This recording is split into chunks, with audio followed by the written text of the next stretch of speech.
It's hard for us not to be in the same boat as some of these customers that are looking at some of the things in the news and they're asking themselves these questions. Should I buy? Should I do this? Is this the right time?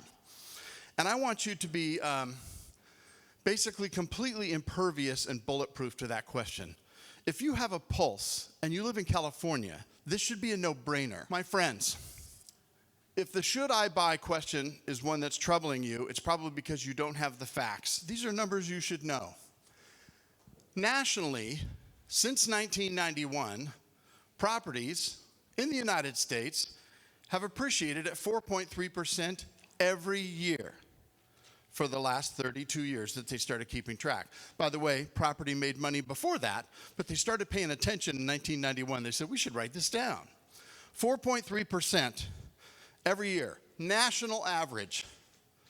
National average. It's 4.7 since 2000 nationally.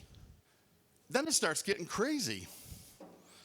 For the last 10 years, it's been 7.7%.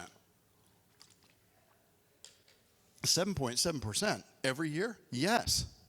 Nationally, it's ridiculous to think that anybody would choose any other long-term investment strategy. Real quick, let's just review. What is the best long-term investment strategy? Period. End of story. Real estate. Why? It does two things. Two things.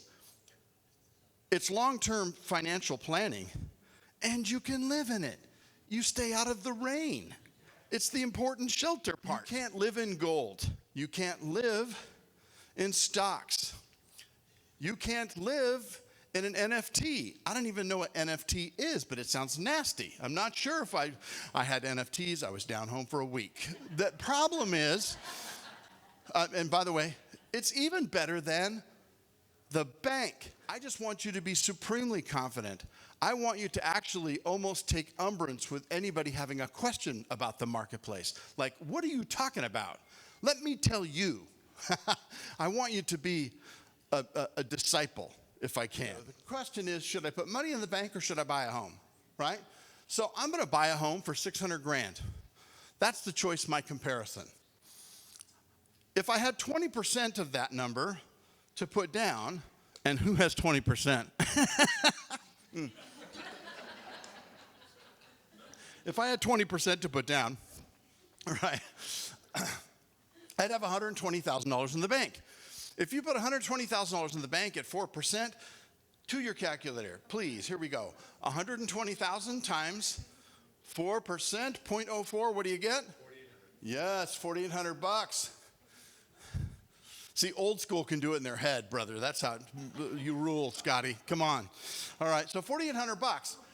Here's why it's the best long-term financial choice I could make that I also get to live in, because I have leverage on my side.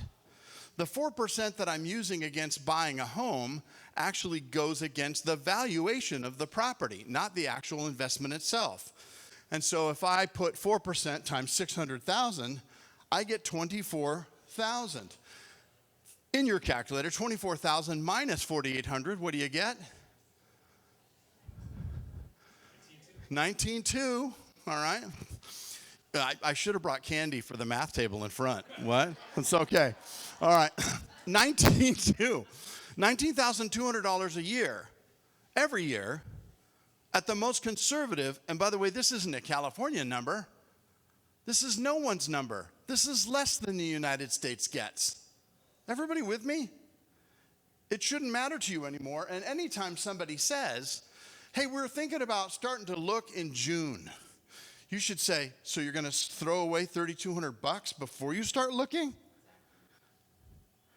We're going to wait a couple months. Why? Till everyone's looking and it's a battle? I think you need to be able to be impervious to pain, because it's $1,600 a month to not do it. You waste $1,600 a month if you don't play. And I think that all the customers need to know that from you so that you can make sure you're confident.